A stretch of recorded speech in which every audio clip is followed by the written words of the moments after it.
Welcome to my channel. Okay, I should probably clarify this too. Just came back from outside. Nothing is set up well in here. I don't have anything because I'm just testing the waters, okay? This stupid little microphone.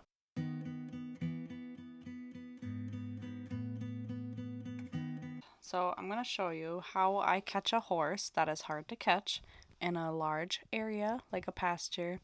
This is Vera. She is my beautiful 8-year-old Frisian mare. She came shipped from the Netherlands. There's a long story on how I got her because there's no way I would, afford a horse like that. And maybe you want to hear that story later, and maybe you want to subscribe to hear it. So the more subscribers I get, the more people wanting to see my stuff.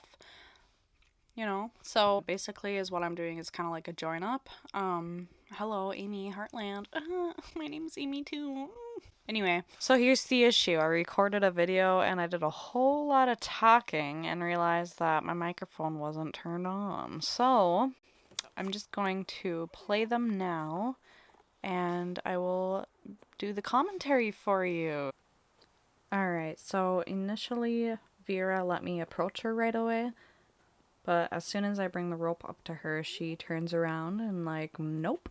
So I'm going to put pressure on her immediately. You don't want to give them any relief by stopping, because as many of you know, release is reward. So you're going to wait till they stop, and when they stop, then that is when you stop to reward them.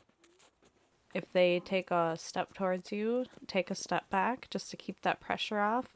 Just give them a little bit of time before you approach them. I usually wait until they're showing signs of relaxation, like licking their lips, chewing, resting, lowering their head, anything like that. So I'm just going to go ahead and keep that pressure on her. Another thing I wanted to say is slower is faster when we're working with cattle. If we're trying to load them into a trailer or get them in the barn, anything like that. If you're chasing them around, running, cussing, screaming, whatever, they're going to get all riled up and it's going to take way longer than it should. So same with horses. They're all flight animals.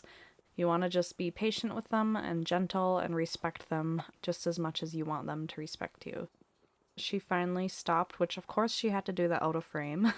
Now, if she were to spin around and take off again, then I would put pressure back on her, but in this case she actually just stood there. So I let her sniff the halter and the rope a little bit. I didn't go crazy and put it on her right away or anything. You just want to keep this a positive experience for them. So I'm not going to put the halter on her right away or anything. I'm going to let her just sit with that, just letting me pet her while holding the rope, things like that. So I went and I put the rope around her neck and she was hesitant right away, so I stopped for a little bit and just let her relax again while the rope was around her neck before I put the halter on, taking that next step. So this took about 15-20 minutes today. When you do have the horse caught, you want to keep it a positive experience for them. Some reasons that a horse might not want to be caught is maybe they came from a bad situation. Maybe you're accidentally inflicting pain when you're training or riding, maybe the bit or the saddle doesn't fit right, anything like that, and can cause them to be hesitant to let you catch them anymore. I've had horses that have come from bad situations or off of a ranch that have been super hard to catch, and this technique always works for me, so hopefully you can take something from this video and maybe it'll work for you. So this is day 2 of trying to catch her, and she did super good. I didn't put the rope around her neck this time. I just went ahead and lowered her head, put the halter on. It's obviously hard because she's really tall and big that I'm not going to put my arm around her to get her head down. But anyway, she did super good, and this time I rode her today, and she's still very green. We have a long ways to go. We should do some more groundwork, things like that, but definitely had a good little ride on her, gave her some grain, and put her away. So yeah, that is just how I do things. I know a lot of people do things differently, which is totally fine as long as you're not abusing the horse or anything like that. So yeah, thank you for watching this video.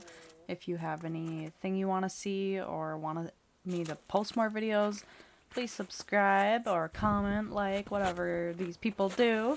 So yeah, I will see you in my next video, hopefully.